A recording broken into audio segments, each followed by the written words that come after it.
Yan, magandang hapon po sa lahat. Ayan, ito po ang hamon ng buhay ngayon sa mga leader sa gobyerno natin sa Pilipinas. Nasana si Miss Marlica, Miss Marlica. Ikaw ang pambato ng mga OFW. Bibirahin mo naman tong mga leader natin sa Pilipinas. Dapat nilang tutukan yung mga mahirap, yung mga mangingisda, yung mga magsasaka.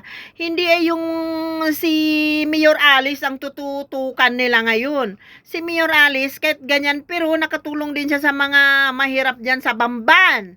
At saka yun ang tutukan nyo, yung mga taong nawala na ng bahay, hindi kayong tutukan yung pagkurakot nyo sa gobyerno. Ikaw naman, ng Mayor Alice, yung totoo ka naman tumutulong sa mga mahirap dyan sa Bamban, sa Pilipinas.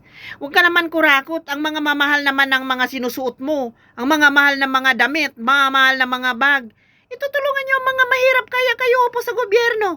Di bibili kayo ng mga mamahalin yung mga gamit.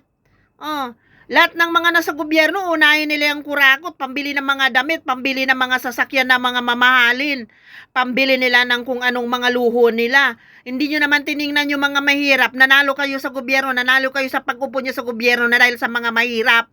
Hindi kayo kurakot nyo, bili nyo ng mga damit, mga magandang sasakyan, mga magandang mga damit. Ano yan? Uupo kayo sa gobyerno para ibili nyo ng mga magagandang damit at mga mamahaling sasakyan o itulong nyo sa mga mahirap.